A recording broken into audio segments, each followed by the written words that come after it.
This video contains sensitive topics such as violence, street fights, extreme injuries, and suicide attempts. Kamishiro Yu is one step away from ending his life. A mere 30 centimeters is what's holding him back from ending everything. He has been bullied his entire life, he has no purpose for living, and no one he considers a friend. He struggles with extreme anxiety, so in an attempt to escape it all, he decided to shut out all of his senses. He wanted to be numb, seeking to liberate himself from everything weighing down on him. At first, he neglected grades, friends, society, future, hoping it works. He stopped going to school and tried to escape the sadness, loneliness, and meaninglessness in his life. All he found was more of the same. His family is the worst. They pretend to care about him and act normal, but deep down, he knows those eyes that look at him are disgusted and disappointed. Those same eyes he sees everywhere. The stares you make when looking at a failure. He is hunted by those stares, unable to sleep in comfort, alternating between being numb and raging and boiling with frustration. He feels empty. The only solution now is to end it. Theoretically, it should be easy, just a step forward and it all ends. That's all there is to human life after all. But he can't. Those same senses he tried so hard to numb, to keep quiet, are the ones that pull him back. Death is even more terrifying. This one fear is beyond any of what drove him here. So he stops. He failed again, even at ending his own life. Holyland is a 2000 seinen manga illustrated and written by Koji Mori, who is the same legend who is currently working on Berserk.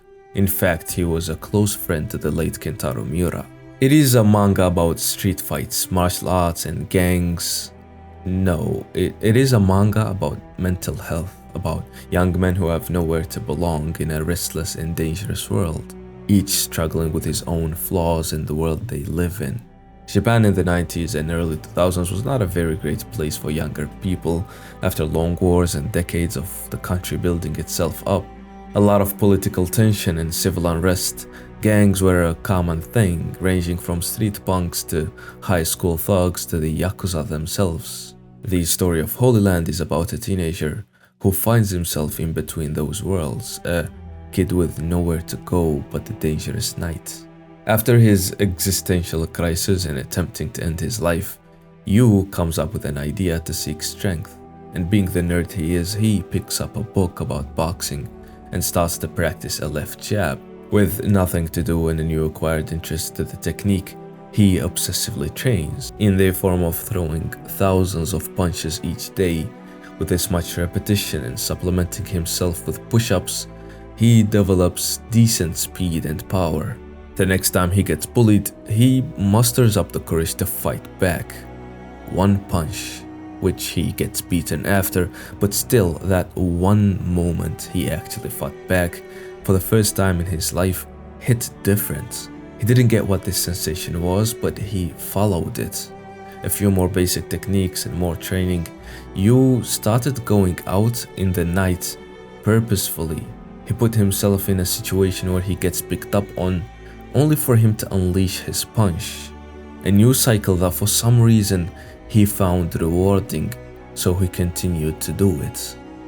Between the adult world and the world of kids, there, Holyland exists. The lenient law and reality of violence rules a separate world. In that world, he was there. Yu Kamishiro, he was, without a mistake, there. He is still a shy and weak kid nonetheless, and he simply revels in this current exploratory and foolish thing he does. It helps him escape his old self, but he also doesn't think about the consequences. His actions start a rumor, the thug-hunting boxer the people start to call him. One day he overhears students talking about him and even calling him cool.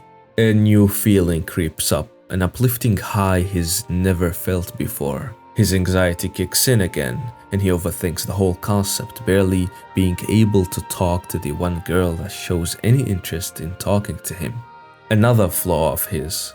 As much as he doubts the logic behind his actions, he revels in them. Guilty excitement hunts him. I ran into the night streets searching for a place I could call my own. That's where I learned about violence. I was afraid, but at the same time, the pounding of my heart led me back there time and time again. So he goes out again. This time, things don't go as smoothly. He barely manages to escape and the hunting thoughts come back in waves. People know his face now. People are talking about him. They must be looking for him. His eyes glance in paranoia, looking around him, and regret kicks in, followed by fear, until he gets pulled out of his dark pit by Shin, one of his classmates who he doesn't even recognize. Shin is the best buddy ever. He befriends you, invites him to hang out. They become sort of friends, a concept long lost to you. But he starts to calm down. He starts to think he is at peace. Mai, the girl from earlier, along with her friends, even joined them one night, and Yu feels at ease. He likes this. But it doesn't last long. Holyland is probably the best depiction of anxiety I have ever came across in a manga. I found myself relating to the ideas it explores in ways it illustrates overthinking and loneliness. To me, the worst thing about anxiety is not the painful process of the thoughts, the inability to calm your brain, or the uncomfortable physical and biological reactions themselves. Not even the fear and the uneasiness, but rather the way anxiety blinds you and separates you from reality. Misinterpreting others' intentions and actions constantly, having a tunnel vision when looking at the world, and limiting oneself to a set of beliefs about the bad things in life and people, and only seeing that. And it's often when that fog clears up and everything just turns out to be misunderstood and exaggerated by us, that you hate yourself for the suffering you had to endure for no reason, for being stupid not to see the full picture early on, mislabeling others' intentions and the world itself. Holyland captures this specific feeling from all different angles, and you, as a very flawed protagonist, maneuvers himself through this situation and finds himself on a very tragic and dark path of violence and madness. It all starts to get out of hand when a group of thugs from a school are planning to make him fight a judo practitioner, a strong fellow called Ivado. You unknowingly causes chaos between street gangs and schools from the area. From their point of view, some insane and strong guy is just going around every night and beating people up. So some want revenge, some want excitement, and others want fame. Someone in particular gains interest in him, Izawa Masaki, who has one of the coolest nicknames ever, the Charisma of the Streets, who was a former boxer and is actually the brother of Izawa Mai, the girl interested in you. He gets pulled into this fight against Ivado. All of his fears and worries come pouring down on him. He is mocked and ridiculed for how scrawny looking and clumsy he is. Masaki is watching, but he doesn't see a boxer. All he sees is a frail teenager with 1 or 2 punches in his arsenal, awful footwork and balance, and no understanding to street fights and martial arts at all. He manages to land a punch, but it is not enough, as he gets slammed into the ground, almost losing consciousness. His destructive mindset comes back, telling him that pain is not what he fears. He fears not belonging anywhere. He fears losing his place, his holy land. Yu surprises everyone watching when he manages to beat the much stronger Ivado. The punks get ready to jump him, but Masaki saves him, causing a new beef between him and the guy that planned all of this.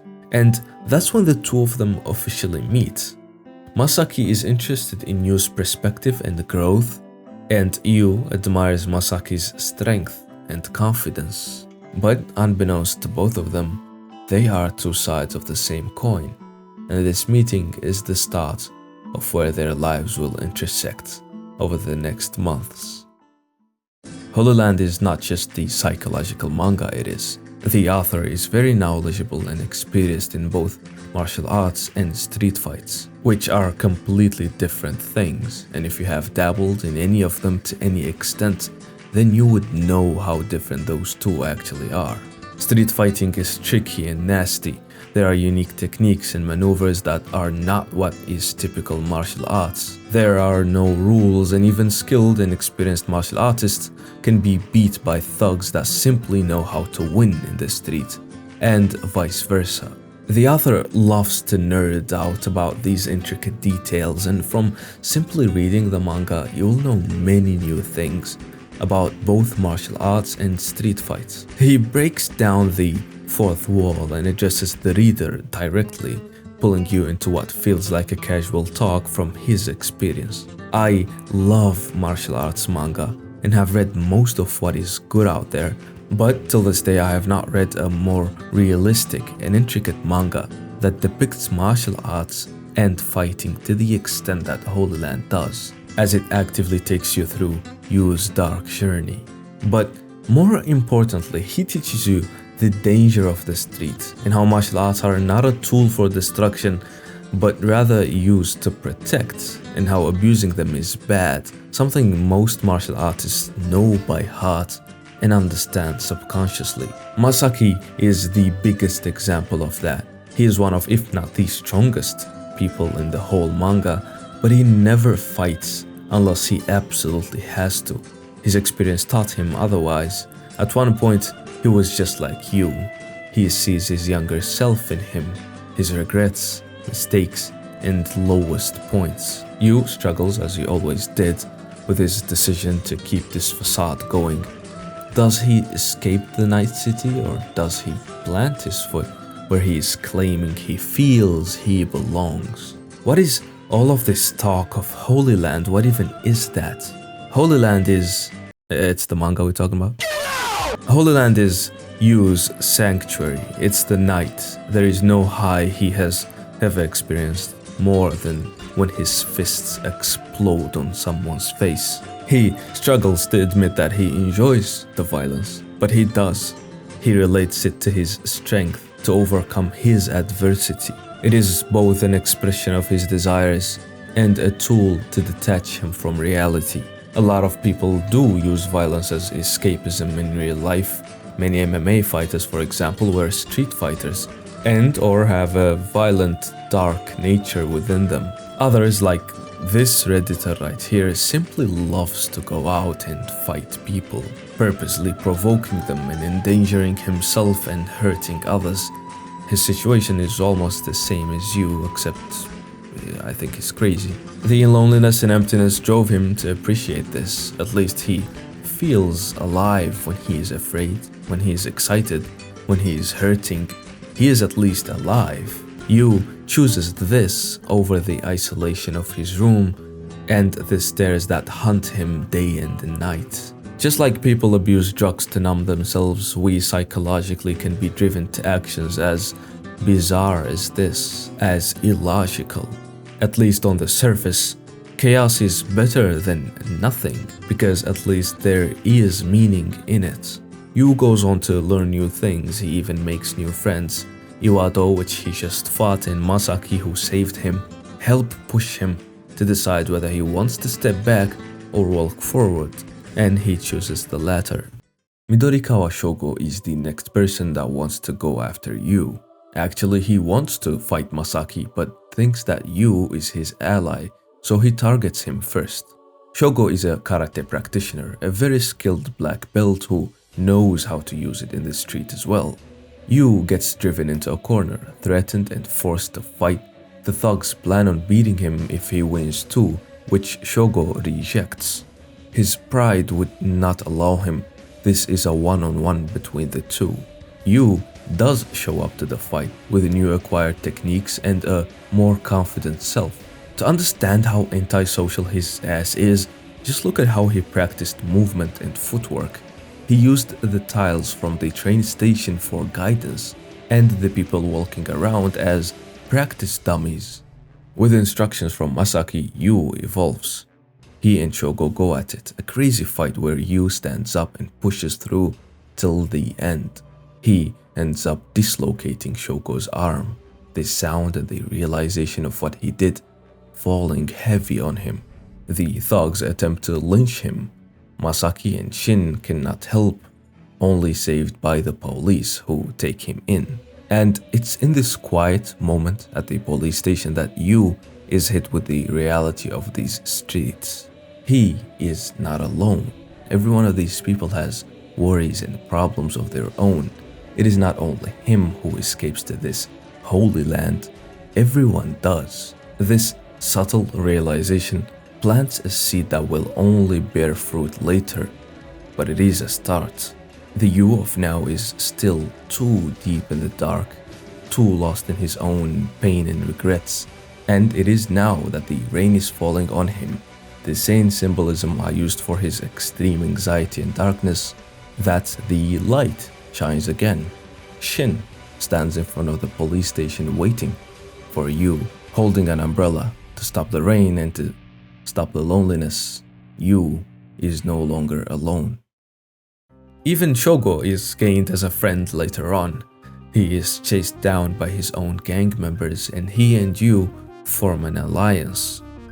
He gradually tears down his own walls and becomes a friend, Shin being mostly responsible for softening him up, and his pride that lets him feel the need to repay Yu for helping him out. He agrees to teach Yu how to kick, and with Yu's insane focus and practicality, and even more insane training routines, he quickly masters the high kick and transitions from a boxer to a sort of mixed kickboxer. Because of the time restriction on the video, mentioning Yu mastering a technique this quickly feels cheesy and unrealistic, but in fact, the manga goes to lengths about each piece of insight he gains about fighting and each detail about every technique he gains. And Yu's mastery takes the form of hours and days of practice, pain and diligence. For now though, Yu's life is peaceful yet again. The three of them start to form an unbreakable bond. Shogo's becomes a dependable extension of Yu,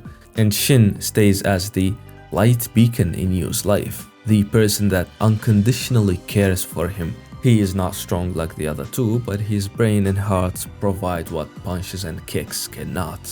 The balance and light that shines through and reaches the other two's dilemmas. Yu even says that Shin is the only person who looks at him with pure eyes that don't hide any malice. Those stares that haunt him don't come from Shin, never Shin. And it is exactly when this light is taken out that it goes all dark for Yu. Shin got ambushed and beaten by a group of thugs. He suffers severe injuries and has been hospitalized for weeks. His jaw was broken and he was unable to talk, in addition to being unconscious. Chapter 33 is one of the best chapters in all of manga in my opinion. It starts with Yu arriving at the hospital and seeing what happened to Shin, followed by how he reacts to it. At first, shock takes over him as he fails to process what's going on. And when he finally calms down, he cries as he blames himself. All of this happened because he was his friend. Yu sits quietly in his room, coming up with reasons for what has just happened. He lost Shin, he lost his place, he lost it all. Everything is gone. And that's when it all comes back again. Every problem in his life, everything he suffered, every decision he took, his regrets, his mistakes, the bullying, the hate, and Shin, who was always there for him, the one who made him forget about all of these things, and the sight of him suffering for it, almost lifeless as he lays on the hospital bed. Suddenly, something came gushing from below my stomach, heat boiling. The heat, along with the throbbing, spread all around my body. It's hot, so much that my body's shaking, it's boiling. This is anger. Boiling up for the first time since I was born. This intense emotion. My mind was becoming numb. I groaned like I was in agony. Or, no, this was a growl. This was my vow. This is one of the best portrayals of anger and visual showcases of a descent into madness that I have ever seen. And Yu's life only goes down from here.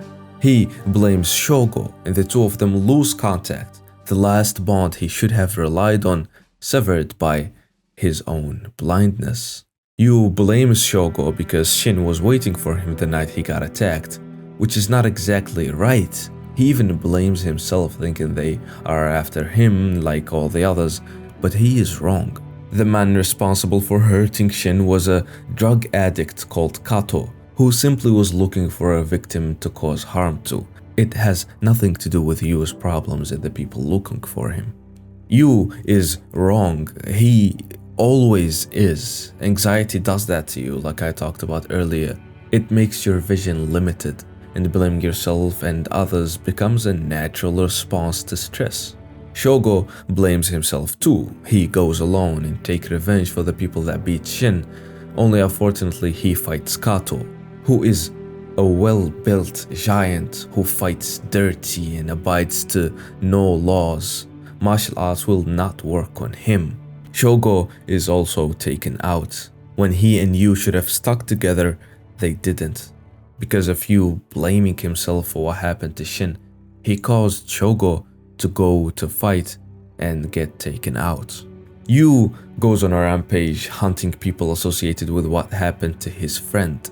He just fights endlessly, no thought behind his actions and no clear intention. He just fights. Mai ends up seeing him one day and asks her older brother to help him. Masaki, who agrees to help. Deep inside he wants to, because he sees his past in Yu. Meanwhile, Yu regains control and begins to process his anger, only for him to lose it all again, and the rage continues. Fight and fight and fight and fight, no meaning, no justice, no evil, nothing. He finally talks to Shogo, and the two of them prepare to fight Kato. Shogo, being dependable as always, teaches you how to win against Kato when he couldn't. He will not be defeated for nothing. He developed a way to counter Kato's dirty, aggressive style, and he passed it on to you. The night is here and everyone is dragged again into this, for one reason or another. The scumbag that is Kato is planning on jumping you with his boys, not even thinking of a one-on-one fight. But his group rejects the idea. They don't want that shame. Even if it's the street, some retreat. Some of them fear that you will come after them. But all of them want this to be a fight between the two. And so be it. Kato gets beat badly by Yu. Yu is way stronger now, and Kato does not stand a chance in a fair fight. But it is not a fair fight. He uses rocks, sticks, and headbutts. He is nasty and ugly, and he overwhelms Yu. Yu starts to feel fear as Kato continues to hurt him in the worst ways possible. He is overwhelmed and scared. It's all over now. Except it's not. Shogo's teaching come in handy. Elbows save Yu from being held up close, and his improvisation and learning saves him. Even if Shogo himself is not here, Yu carries a part of him with him. He said he will not witness the fight and did not come. A high kick resets Kato's stupid face, and Yu starts to rain punches down on him, completely unleashing all of his pent-up anger on him, and he loses control again. When the guys try to beat him, he is saved by Masaki and a guy called Tsushiya. But he makes all of their effort not. When he threatens everyone there and blabbers about fighting and never stopping, the thugs end up attacking.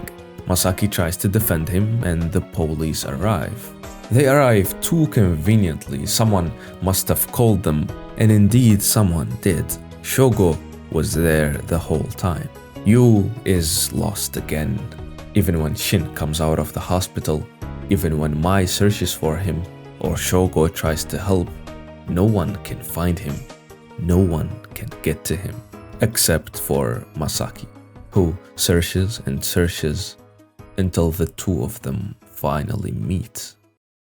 They talk, Yu falls back on his destructive habits, and Masaki tells him there isn't a single person living out there that isn't being hurt. But speech is not enough this time. This will have to be settled by their fists. I love this fight way more than I can talk about. I could have made this video entirely about it alone, because everything that Yu has experienced, all of his mistakes, suffering, decisions lead to this fight. All of Masaki's past, regrets and mistakes. Who will express himself here? Will Masaki save Yu from himself, or will Yu continue to grapple with the unfairness of his reality and loses himself? Masaki beats Yu and takes him home. Yu hates Masaki for his inability to understand, for his strength. He lashes out again, still boiling with anger and lack of clarity. Finally, when he sees the cut marks on Masaki's arm, that seed that was ingrained in him when he was at the hospital station, realizing that everyone is suffering, finally sprouts. There isn't a single person living out there that isn't being hurt. Those words finally hit Yu. Masaki is also hurting. He has been through the same, if not worse. It takes some time before he fully recovers. Mai helps accompany him. He finally goes back to school, and he finally musters the courage to face Shin, and they talk. Shin, being Shin, wakes Yu up, and he finally is back. He now understands that there is more to strength than just martial arts, and he wants to grow stronger. And that is about the first 55 chapters out of 182, a little more than 1/4 of the manga. Yu's journey only truly begins now. This was not even the darkest place he finds himself in, and neither are these the most dangerous and traumatic events he has to overcome. But he fights nonetheless. Holyland is a masterpiece, one of my all-time favorite manga, and I highly recommend you read it if you haven't. It is the manga that found peace in violence and found violence in peace. I don't know if that makes any sense. It just sounds cool as fuck to say for a video essay, so give me a break, like and subscribe, goddammit. Thanks to my Patreon supporters who you could join for extra videos, early access, short stories written by me, and parts of my novels that I am currently writing. Drink a lot of water, take care of yourself and enjoy life, and many thanks for watching.